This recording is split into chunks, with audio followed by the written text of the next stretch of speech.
Ava ne cherchait pas les ennuis lorsqu'elle a commencé à photographier cette camionnette. Elle n'était qu'une enfant avec un téléphone portable et équipée d'un appareil photo, remarquant ce que tout le monde ignorait. Mais lorsque le même véhicule a continué à tourner autour du pâté de maison avec des plaques d'immatriculation différentes, elle a compris que quelque chose clochait. Ce qu'elle avait capturé allait révéler un réseau de voleurs et faire d'elle une cible. Ava aimait les mardis, non pas à cause de l'école. La cinquième, ça allait, rien de spécial. Mais parce que le mardi, son dernier cours finissait tôt et qu'elle pouvait s'installer devant le magasin Miller avant l'arrivée des employés qui sortaient du travail. Le trottoir près du kiosque à journaux, l'angle parfait, la bonne lumière en fin d'après-midi. Elle s'asseyait dans tailleur, le téléphone incliné vers le bas, observant le monde bouger autour d'elle comme si elle n'était même pas là. La plupart des enfants de son âge étaient accrochés aux réseaux sociaux ou aux jeux vidéo. Ava préférait capturer ce qui se trouvait réellement devant elle. La façon dont M. Kapoor empilait les oranges en pyramide parfaite. La façon dont Madame Graham vérifiait toujours 2 fois dans les 2 sens avant de traverser, même dans les rues désertes. Le chien qui attendait devant la pharmacie tous les après-midi, attaché au même poteau, patient comme une pierre. Son père lui avait appris cela avant son départ en mission. Les gens se précipitent, lui avait-il dit un jour, en ajustant sa prise sur son vieil appareil photo. Ils ne remarquent pas les schémas, les répétitions. C'est là que tu es vulnérable, quand tu arrêtes de remarquer. Elle y avait 8 ans à l'époque, elle en avait maintenant 12, et lui était quelque part à l'étranger. Elle ne savait pas prononcer, envoyant des messages quand la connexion le permettait. Sa mère essayait de combler le silence qu'il avait laissé, mais certaines leçons restaient gravées plus profondément que le réconfort ne pouvait le faire. C'est pourquoi elle avait remarqué le van. Un vieux modèle blanc, avec la portière passager cabossée et une rayure sur le panneau arrière, comme si quelqu'un avait heurté un poteau. Il était passé devant Miller's vers 17 heures, assez lentement pour qu'Ava lève les yeux alors qu'elle cadrait une photo du passage piéton. Le conducteur ne regardait pas le magasin. Il regardait à gauche, de l'autre côté de l'autre côté de la rue, vers le clubhouse des Iron Kings. Ava avait déjà vu les moteurs dans le coin. Gilet en cuir, moteur bruyant, le genre de présence qui fait que les gens les regardent ou détournent le regard.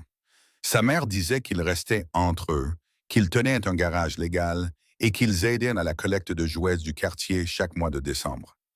Ava les trouvait plus intéressants qu'intimidants. La camionnette a fait le tour du pâté de maison. Elle a vérifié l'heure, puis a observé. 3 minutes plus tard, elle est revenue. Elle a pris son téléphone. Rien d'évident. Juste un autre enfant qui prenait des photos. Elle a capturé le vin en plein milieu en zoomant légèrement. Les plaques d'immatriculation étaient suffisamment nettes pour être lisibles. La bosse ressortait nettement dans le cadre. Mercredi, même heure, même van, même itinéraire, sauf que les plaques d'immatriculation étaient différentes. Complètement différentes. Ava s'est redressée.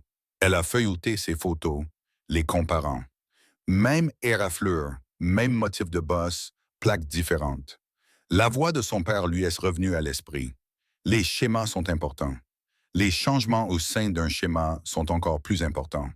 Jeudi, elle était prête, batterie supplémentaire. Elle s'est positionnée dans un meilleur angle dans la rue.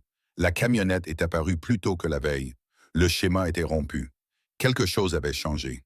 Cette fois, il y avait 2 personnes à l'intérieur, le conducteur et le passager. Tous deux regardaient le clubhouse, pas la route. Le passager tenait quelque chose, un téléphone, peut-être un appareil photo. Il prenait des notes ou des photos.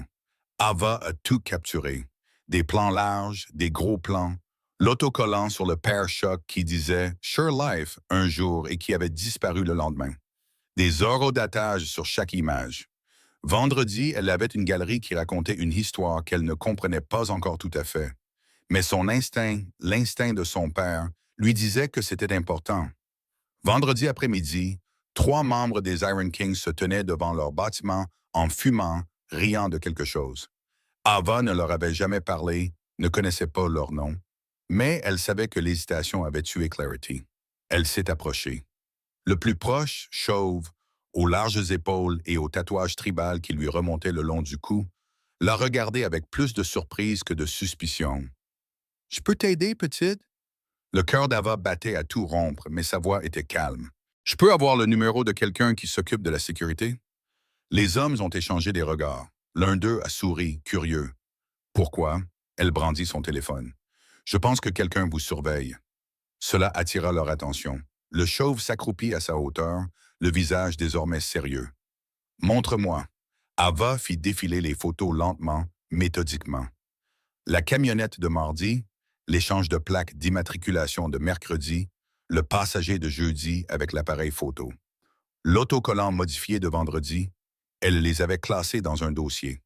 Horodatage, angle indiqué. L'homme serra les mâchoires.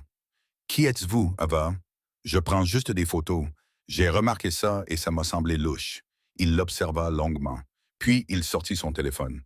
Donnez-moi votre numéro. Quelqu'un va vouloir voir ça. Elle le lui récita. Il le tapa. Je m'appelle Ricky. Vous avez bien fait de le remarquer. Vraiment bien. Eva acquiesça et rentra chez elle. Ses mains serraient son téléphone plus fort que nécessaire. Ce soir-là, son téléphone vibra. J'ai reçu tes photos. Merci de nous avoir prévenus. On s'en occupe. Ava fixa le message, puis les images encore ouvertes sur son écran. La camionnette à l'identité changeante. Les visages à l'intérieur, flous, mais présents. Elle pensa à son père, au fait de remarquer, à la façon dont le danger se déplaçait silencieusement jusqu'à ce que quelqu'un l'éclaire. Elle ne répondit pas, posa simplement son téléphone et alla aider sa mère à préparer le dîner. Elle ignorait qu'à l'autre bout de la ville, des conversations sérieuses commençaient parce qu'une fillette de 12 ans avait fait confiance à ce qu'elle voyait. Stone ne croyait pas aux coïncidences. 2 décennies passées avec les Iron Kings l'avaient convaincu du contraire. Alors, quand Ricky lui a transmis les photos prises par un enfant, avec les horodatages, les angles et les plaques d'immatriculation qui ressemblaient à du travail de surveillance, il ne les a pas ignorées.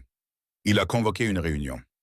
Le samedi matin, 6 membres se sont rassemblés dans l'arrière-boutique de leur garage. Quelqu'un a éteint la radio. Stone a étalé les copies imprimées des photos de RAA sur l'établi comme des preuves sur une scène de crime. Le même van pendant plusieurs jours avec des plaques différentes à chaque fois. Il a tapoté les images dans l'ordre. Du mardi au vendredi, les passagers ont pointé un appareil photo ou un téléphone vers nous. Pas vers la rue. Marcus, leur trésorier, s'est penché plus près. Ça pourrait être des flics. Les flics ne changent pas de plaque, a dit Stone. Et ils ne tournent pas en rond dans le quartier comme s'ils chronométraient quelque chose. Ricky a croisé les bras. La gamine qui a apporté ça, elle a 12 ans, elle habite à 2 pâtés de maison, elle s'assoit juste devant chez Miller et prend des photos pour s'amuser. Apparemment, elle a dit que ça lui semblait louche. Une gamine intelligente, marmonna Len, le plus âgé des membres présents. Plus intelligente que la plupart des adultes. Le téléphone de Stone vibra. Il baissa les yeux. Un message de Tommy Vega. Iron Kings, chapitre 3, est 3 villes de là. Il avait envoyé les photos ce matin-là en demandant si quelque chose semblait familier. La réponse lui glaça le sang. Bon sang, c'est le même van que nous avons vu 2 semaines avant que la moto de Jackson ne soit volée. Je pensais que ce n'était rien. Stone lut le message à haute voix. La pièce devint silencieuse. Marcus se redressa. La Harley de Jackson, construite sur mesure d'une valeur d'au moins 40 000 $, avait disparu de son allée en moins de 3 minutes. Northridge avait subi 2 vols de moto le mois dernier, ajouta Len. Toutes 2 haut de gamme, toutes 2 après que quelqu'un ait signalé un van suspect dans le quartier quelques jours auparavant. Stone était déjà en train d'envoyer des SMS à d'autres contacts. En moins d'une heure, les réponses affluèrent. Même histoire, villes différentes. Fourgon blanc, panneaux cabossés, repérage plusieurs jours à l'avance. Professionnel, mobile, organisé. Ils ne s'attaquent pas à des cibles au hasard, dit Stone en étalant une carte. Ils choisissent des clubs, sélectionnent des motos qui valent le risque, observent les habitudes, les failles de sécurité, le timing. Et nous étions les suivants, dit Ricky doucement. Stone acquiesça. Il examina à nouveau les photos, le visage flou du passager visible sur l'un des clichés, pris en plein virage. Il l'a transmise à un contact qui connaissait des gens qui connaissaient d'autres gens. Le dimanche après-midi, ils avaient des noms. Carter Bowl, Derek Lang, membres d'un gang qui opérait à travers les frontières de l'État, revendant des motos volées dans des ateliers de démontage en Pennsylvanie et dans le Delaware. Ils avaient été prudents jusqu'à ce qu'un enfant de 12 ans muni d'un téléphone portable avec appareil photo constitue accidentellement un dossier. Stone a coordonné l'opération en silence. Pas encore de police, trop de questions, trop de paperasserie, mais le réseau était étroit. Les clubs discutaient, la rumeur s'est répandue au sujet d'un groupe qui travaillait sur le circuit. Les yeux se sont ouverts. Ils n'avaient pas besoin de badge pour s'occuper de cela. Ils avaient déjà quelque chose de mieux. Un réseau qui s'étendait sur 3 États, fondé sur la confiance et l'encre partagée. Mardi soir, Carter et Derek ont essayé de repérer un endroit à Millbrook, à 40 minutes au nord. 3 membres de la section locale attendaient, leur téléphone en mode enregistrement, se contentant d'observer. Visible, indéniable. L'équipe a abandonné le travail. Mercredi, ils ont essayé une autre ville. Même résultat, des observateurs là où il n'aurait pas dû y en avoir. Jeudi, ils ont commis une erreur. Ils sont retournés dans un garage qu'ils avaient repéré la semaine précédente, pensant que la voie était libre. Ce n'était pas le cas. La police locale a reçu un appel anonyme avec des descriptions et des plaques d'immatriculation partielle, et ils ont été arrêtés en plein déménagement. 2 suspects ont été placés en détention. Un troisième s'est enfui, mais a laissé derrière lui un ordinateur portable contenant des cartes routières et des listes de cibles. Stone a reçu l'appel vendredi matin. C'était fait. Il s'est assis dans le bureau du garage et a regardé les photos d'Ava encore accrochées au mur. Une enfant qui prenait des photos, un pur instinct capturé par l'appareil photo d'un téléphone. Elle avait démantelé une opération qui avait volé plus de 300 000 $ de motos en 5 mois. Et elle n'en avait aucune idée. Stone a sorti son numéro, celui que Ricky avait enregistré. Il a tapé soigneusement. La situation s'est réglée. Tu avais eu raison de parler. Restez vigilante. Prenez soin de vous. Il faillit l'envoyer, puis effaça la dernière ligne et écrivit autre chose. Vous avez un bon instinct. De l'autre côté de la ville, Ava photographiait la façon dont la lumière de l'après-midi éclairait la fontaine du Memorial Park. Casque sur les oreilles, perdu dans sa composition. Son téléphone vibra. Elle jeta un coup d'œil au message, sourit légèrement et remit le téléphone dans sa poche. Elle n'avait pas besoin de détails, ni de reconnaissance. Elle avait vu quelque chose, elle avait dit quelque chose. Cela lui suffisait. Mais dans l'arrière-boutique du garage Iron King, Stone avait conservé l'une de ses photos, celle où l'on voyait le plus clairement les plaques d'immatriculation du van, avec la date et l'heure. Il l'avait rangée dans le tiroir de son bureau, car certaines dettes ne se remboursaient pas avec des mots, et il avait le sentiment que l'histoire n'était pas terminée. Madame Graham l'a remarqué la première. Mardi après-midi, alors qu'elle arrosait les pétunias dans son jardin, elle a vu la camionnette blanche garée 3 maisons plus loin. La même porte cabossée qu'elle avait vue aux informations quelques semaines auparavant, celle qui était liée au vol de moto. Sauf que cette fois, ce n'était pas près du clubhouse. C'était sur Maple Street, la rue d'Ava. Le conducteur était assis là, le moteur en marche, la vitre entr'ouverte, attendant. Madame Graham avait 73 ans et avait suffisamment d'expérience pour se fier à son instinct. Elle s'est approchée, le tuyau d'arrosage toujours à la main. Vous vous êtes perdu. Le conducteur, la trentaine, portait des lunettes de soleil malgré le ciel couvert. Il l'a à peine regardé. J'attends juste quelqu'un. Qui? Il a souri, mais ses yeux sont restés impassibles. Un de mes amis. Quelle est son adresse? Le sourire s'est effacé. Ça va, merci. Madame Graham s'est approchée, mémorisant son visage. C'est une rue calme. Nous remarquons les étrangers. Il a enclenché la marche à avant. Bonne journée, madame. La camionnette s'est éloignée lentement, délibérément. Madame Graham l'a regardée jusqu'à ce qu'elle tourne au coin de la rue, puis a sorti son téléphone. Elle a d'abord appelé la mère d'Ava. Pas de réponse. Elle devait être à l'hôpital, en plein milieu de son service d'infirmière. Elle a donc appelé son neveu, qui connaissait un type qui connaissait les Iron Kings. Le soir venu, le téléphone de Stone a sonné. « La camionnette est de retour », a dit la voix. « Pas chez toi, dans la rue des enfants. » Stone est descendu de son vélo et s'est mis en route avant même que l'appel ne soit terminé. Il a contacté Ricky et Marcus. « Retrouvez-moi à Maple Street » et amenez Len. Quand ils arrivèrent, Madame Graham les attendait sous son porche, les bras croisés. Elle décrivit le conducteur, les questions qu'il avait posées, la façon dont il avait regardé la maison d'Ava comme s'il l'étudiait. « Il m'a demandé si je connaissais la fille qui prend des photos, » dit Madame Graham. « Il n'a pas utilisé son nom. Il a juste dit « La fille avec l'appareil photo ». Stone serra les mâchoires. Il y a 20 minutes, Ricky regarda Stone. Ils savent. Bien sûr qu'ils savent, marmonna Stone. Il sortit son téléphone et appela son contact au commissariat. Officieusement, le genre d'appel qui ne passe pas par les voies officielles. La réponse n'était pas bonne. L'un des suspects, en garde à vue, un type nommé Lang, avait mentionné le gamin avec les photos pendant l'interrogatoire. Quelqu'un avait divulgué l'information avant que l'affaire ne soit classée. Un travail bâclé, un travail dangereux. Stone mit fin à l'appel et resta debout sur le trottoir, fixant la maison d'Ava, les lumières allumées à l'intérieur, les rideaux tirés. Une fillette de 12 ans faisait ses devoirs, inconsciente que l'équipe qu'elle avait dénoncée avait encore des membres à l'extérieur, des gens qui voulaient se venger, obtenir le silence, ou les deux. « On attend », dit Stone doucement, en rotation, les yeux rivés sur sa rue, son trajet vers l'école, tous les endroits où elle se rend régulièrement.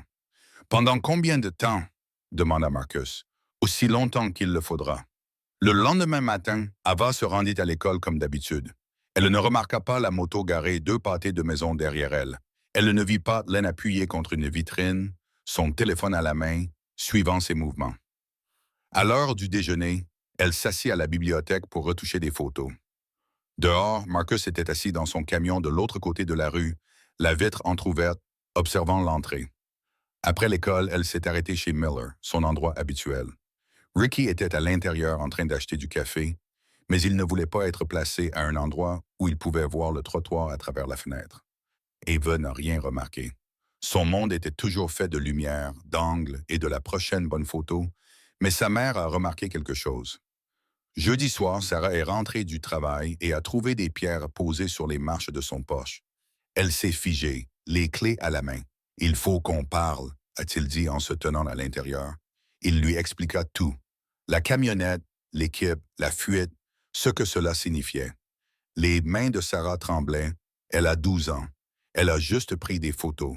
Stone se pencha en avant, la voix calme. « Je sais, et nous ne laisserons rien lui arriver. Nous nous en occupons. Personne ne l'approchera, mais tu dois savoir ce qui se passe. Dois-je la retirer de l'école? Quitter la ville. Fuir fait de toi une cible, dit Stone. Rester sur place et garder un œil sur elle la protège. Nous avons des gens qui surveillent. La camionnette est revenue hier. Nous a vu la surveiller et est repartie. Ils testent. Nous répondons. Sarah a pressé ses paumes contre ses yeux. Son père est à l'étranger. Elle n'a pas les mots coincés dans la gorge. Stone a vu le poids qu'elle portait. Parent seul, mari déployé. Maintenant, elle nous a, dit simplement Stone, qu'elle le sache ou non. Vendredi, la camionnette est revenue. En milieu d'après-midi, elle roulait à nouveau dans Maple Street. Cette fois, pour des motos étaient garées à moins de 2 pâtés de maison. Visible, intentionnelle, la camionnette a ralenti. Le conducteur les a vus, a continué à rouler. Elle n'est pas revenue. Samedi, Ava a demandé à sa mère pourquoi M. Stone continuait à passer. « Il vient juste voir si tout va bien », a répondu Sarah avec précaution. « Il est juste voisinable. » Ava n'avait pas l'air convaincue, mais elle n'a pas insisté. Elle laisse retourner éditer des photos sur son ordinateur portable, une série sur les ombres et la lumière du matin. Dehors, Len est passé pour la 3e fois en 1 heure. Dimanche soir, Stone a reçu un SMS de son contact dans la police. 3e suspect arrêté, a tenté de quitter l'État. Son adresse était enregistrée dans l'ordinateur portable. Tu as eu raison d'agir vite. Stone l'a lu 2 fois, puis l'a montré à Ricky. C'est fait. Ricky a demandé pour l'instant. Mais Stone a continué la rotation pendant 1 semaine, puis une autre. La camionnette n'est jamais revenue. Les menaces se sont dissipées dans le silence. Ava n'a jamais su à quel point cela avait été proche. Elle n'a jamais su que sa rue avait été un champ de bataille où rien n'avait jamais été tiré, sauf la présence et la volonté. Elle a simplement continué à observer, à photographier, à saisir ce que les autres manquaient. Et les Iron Kings continuaient à surveiller parce que certaines dettes n'étaient pas une question de gratitude. Il s'agissait de s'assurer qu'une enfant qui faisait confiance à son instinct puisse continuer à grandir dans un monde où cet instinct comptait. 3 semaines se sont écoulées avant que Stone ne passe l'appel. La mère d'Ava a répondu à la 2e sonnerie, la voix prudente. Elle n'était toujours pas habituée à ce que des moteurs s'occupent de sa fille comme s'ils faisaient une partie de la famille. Sarah, c'est Stone. Le club organise sa réunion annuelle samedi prochain. Barbecue, famille, rien de fou. Nous aimerions que vous et Ava veniez. Il y eut un silence. Pourquoi? Parce qu'elle le mérite, répondit simplement Stone. Et parce que certaines choses doivent être dites en personne. Le samedi arriva, chaud et ensoleillé. Le garage des Iron Kings avait été transformé. Table de pique-nique, guirlandes lumineuses, barbecue fumant avec des hamburgers et des côtes levées. Les enfants couraient partout avec des cierges magiques. Le chien de quelqu'un courait après un ballon de football à travers le terrain. Ava marchait à côté de sa mère, son appareil photo pendu au cou par habitude. Elle scruta la foule, reconnaissant des visages qu'elle n'avait vus que de loin. Ricky lui fit signe depuis le barbecue. Marcus lui fit un signe de tête depuis une table dans un coin. Len sourit, tenant un soda à la main au lieu de la bière que tout le monde avait. Stone s'approcha, tendant d'abord la main à Sarah, puis s'accroupissant légèrement pour croiser le regard d'Ava. « Je suis contente que tu sois venue. Merci de nous avoir invités, » dit Ava d'une voix plus faible que d'habitude. Mais elle n'aimait pas les foules. « Allez, je veux te montrer quelque chose. » Il les conduisit dans une partie plus calme près du garage où des membres plus âgés étaient assis sur des chaises pliantes et discutaient à voix basse. La conversation s'interrompit lorsque Stone s'approcha. « Voici Ava, » dit Stone, « celle dont je t'ai parlé. » Un homme plus âgé, aux cheveux argentés et aux jointures marquées d'une cicatrice, se leva. « J'ai entendu dire que tu avais l'œil, petite. » Ava haussa les épaules. « Je ne fais que prendre des photos. Tu fais plus que ça, » dit Stone. Il fouilla dans la poche de son gilet et en sortit une petite broche, en argent brossé. L'emblème du roi de fer était gravé avec précision dans le métal. Simple, discret, significatif. Il l'attendit. « Ce n'est pas pour ton courage. C'est pour avoir été attentive alors que tout le monde détournait le regard. » Ava fixa la broche, puis Stone, « Je n'ai rien fait de spécial. »« C'est justement pour ça que c'est important, » dit Ricky derrière elle. « Tu as vu quelque chose qui n'allait pas et tu l'as signalé, parce qu'il fallait le dire. » Les yeux de Sarah brillaient, mais elle resta silencieuse. Ava prit le pins avec précaution et le retourna dans sa paume. Il lui semblait plus lourd qu'il ne l'était en réalité. Elle eut la gorge serrée. Elle ne s'attendait à rien, mais ce petit morceau de métal signifiait que quelqu'un avait vu qu'elle avait vu. Cela comptait plus qu'elle ne savait l'exprimer. Elle leva les yeux vers Stone, puis vers les visages qui la regardaient. « Merci. » Les mots sortiront plus faiblement qu'elle ne l'aurait voulu. Stone hocha la tête. « Tu es toujours la bienvenue ici. À chaque réunion, chaque barbecue, il y aura toujours une place pour toi. » Le reste de l'après-midi s'écoula tranquillement. Ava prit des photos. Des clichés spontanés des membres en train de rire, des enfants en train de jouer, la fumée qui s'échappait du barbecue dans la lumière dorée du crépuscule. Sa mère se détendit, discutant avec certaines des autres familles. Pendant quelques heures, le poids du mois écoulé s'allégea. Alors que le soleil descendait, Stone trouva Ava assise seule sur une table de pique-nique, en train de regarder ses photos. « Je peux m'asseoir? » Elle s'est décalée. Ils sont restés assis dans un silence confortable pendant un moment avant que Stone ne prenne la parole. « Ta mère m'a dit que ton père était en mission. Quand doit-il rentrer? »« Dans 3 mois, » a répondu Ava sans lever les yeux de son téléphone. « Il envoie des messages quand il le peut. Des messages courts, surtout pour donner de ses nouvelles. » Stone a hoché lentement la tête. « Comment s'appelle-t-il? »« Ben Hargrove. » Stone se figea. Ava leva les yeux et remarqua le changement dans son expression. « Tu le connais? J'ai servi avec un Arrow, » dit Stone avec précaution. « Il y a des années, dans une autre unité, mais sur la même base pendant un certain temps. Si c'est le même type, il était perspicace. Il remarquait les choses avant qu'elles ne deviennent des problèmes. » Le visage d'Ava s'illumina. Ça lui ressemble bien. Il dit toujours que les gens ignorent les petites choses qui les sauvent. Stone eut la gorge serrée. « C'est lui qui t'a appris ça? » « Tout ce que je sais sur les observations. » Ava répondit qu'il lui avait donné son vieil appareil photo quand elle avait 8 ans. Il disait que le monde avait plus de sens quand on prenait le temps de le regarder.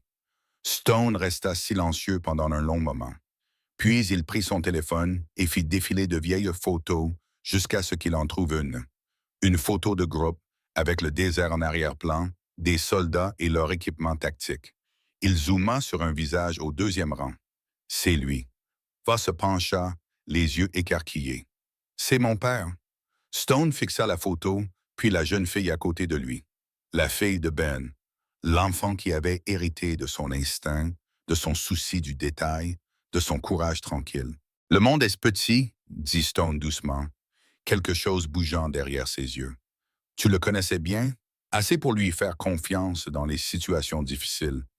Il m'a tiré d'une fois, il a repéré un mouvement que j'avais manqué. Il nous a sauvés tous les trois.